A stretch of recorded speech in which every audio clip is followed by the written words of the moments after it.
Good evening, all students, Hindi medium students. Thanks for joining me. I remind you in the last class, chapter 10th का questions with answer करवाई थी. So today's class अध्याय 11 इमारतें, चित्र तथा किताबें. सो आगे बढ़ते हैं. मुरुत्सामी एक लड़का है, उसके बारे में कुछ बातें हैं. और लौह स्तंभ.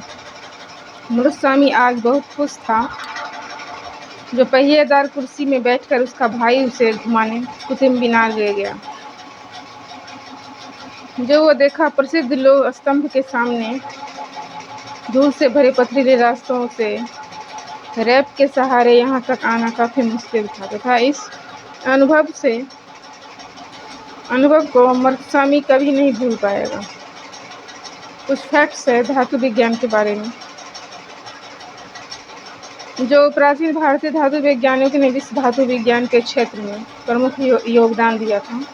पुरातत्व खुदाई ने यह दर्शाया कि हड़प्पा कालीन कुशल शिल्पी थे तथा उन्हें तांबे के धातु शोधन की जानकारी थी. उन्होंने तांबे और टीन को मिलाकर कांसा भी बनाया, जहां हड़प्पावासी कांस्य युग से भी जुड़े थे.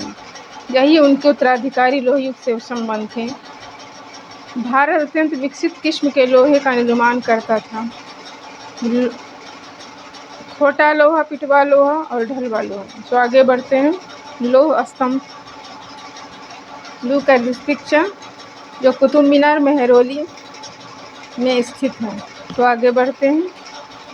लौह स्तंभ मेहरौली दिल्ली में कुतुब मीनार के परिसर में खड़ा यह लौह स्तंभ भारतीय शिल्पकारों की कुशलता का एक अद्भुत उदाहरण है, जिसकी ऊंचाई 7.2 मीटर और वजन 3 टन से भी ज़्यादा है. इसका निर्माण 1500 साल पहले हुआ था. इसके बनने के समय की जानकारी हमें इस पर खुदे अभिलेख से मिलती है, जिसमें चंद्र नाम का एक शासक का जिक्र है जो संभवतः गुप्त वंश के थे, जिसे हम अध्याय 10 में पढ़ चुके हैं. आश्चर्य की बात यह है कि इतने वर्षों बाद भी इसमें जंग नहीं लगा. आगे बढ़ते हैं. ईंटों और पत्थरों और इमारतों के बारे में. हमारे शिल्पकार की कुशलता के नमूने स्तूपों जैसे कुछ इमारतों को देखने को मिलते हैं. स्तूप का शाब्दिक अर्थ है टीला. हालांकि ये स्तूप विभिन्न आकार के थे, कभी गोल या लंबे तो कभी बड़े या छोटे. उन सब में एक सामान्यता है, प्रायः सभी स्तूपों के भीतर एक छोटा सा डब्बा रहता था. इन डब्बों में बुद्ध या उनके अनुयायियों के शरीर के अवशेष जैसे दांत, हड्डी या राख, या उनके द्वारा प्रयुक्त कोई चीज, कोई कीमती पत्थर अथवा सिक्के रखे जाते थे. इसे धातु मंजूषा कहते हैं. प्रारंभिक स्तूप धातु मंजूषा के ऊपर रखा मिट्टी का टीला होता था. बाद में टीले को ईंटों से ढक दिया जाता था. बाद में काल में उस गुप्तनुमा ढांचे को तराशे हुए पत्थरों को ढक दिया गया.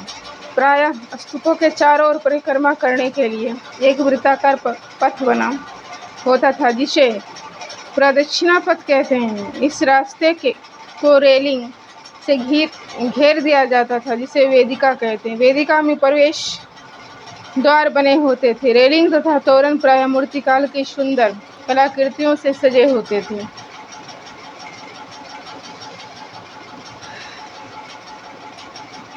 कभी भव्य स्तूप हुआ करता था. लगभग 2000 साल पहले इस स्तूप को सजाने के लिए शिलाओं में चित्र उकेरे गए. कई बार पहाड़ियों को काटकर बनावटी गुफे बनाई जाती थी. इस तरह की कई गुफाओं को मूर्तियों या चित्रों द्वारा सजाया जाता था. इस काल में कुछ आरंभिक हिंदू मंदिरों का निर्माण किया गया. इन मंदिरों में विष्णु, शिव, दुर्गा, पार्वती जैसे देवी देवताओं की पूजा होती थी. मंदिरों का सबसे महत्वपूर्ण भाग गर्भगृह होता था, जहां मुख्य देवी या देवता का मूर्ति को रखा जाता था.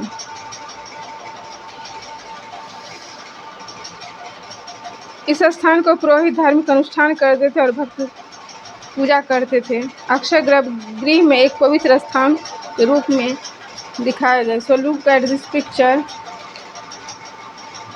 सांची जो महान स्तूप जो मध्य प्रदेश में स्थित है, ये मध्य प्रदेश का स्तूप है जो कई सौ साल पहले इस स्तूपों का निर्माण हुआ था। संभवतः ईंटों का प्रयोग हुआ था अशोक काल में के ज़माने में। रेलिंग और प्रवेश द्वार के बाद शासकों के काल में जोड़े गए थे। लुक एट दिस पिक्चर, स्तूप मध्य प्रदेश में। बाएं में ये अमरावती का एक शिल्पकृति है। Look at this picture. So आगे बढ़ते हैं। भीतरगांव जैसे मंदिरों में उसके ऊपर काफ़ी ऊंचाई तक निर्माण किया जाता था, जिसे शिखर कहते हैं। शिखर का निर्माण के कठिन कार्य कई सावधानी से योजना बनानी पड़ती थी। अधिकतर मंदिरों में मंडप नाम की एक जगह होती थी या एक सभागार होता था जहां लोग इकट्ठा होते थे। महाबलीपुरम और ऐहोल की ये मंदिर है, मैं दिखाना चाहूँगी। इन शहरों के पत्थरों से बने हुए कुछ उत्कृष्ट मंदिर हैं, इनमें से कुछ यहाँ दिखाए गए हैं। यह भीतरगांव का मंदिर जो उत्तर प्रदेश में स्थित है, शिव मंदिर, जो 15 साल पहले पक्की ईंटी और पत्थरों से बनाया गया था। और दाहिने में ये महाबलीपुरम के एकाश्मिक मंदिर हैं, जिसमें मंदिर की एक विशाल पहाड़ी की तराश कर बनाया गया, इसीलिए इन्हें एकाश्रम कहा गया है। ईंटों से बनाए जाने वाले मंदिरों में से एक बिल्कुल विभिन्न होते थे। ईंट से बनी इमारतों में नीचे से ईंट के ऊपर एक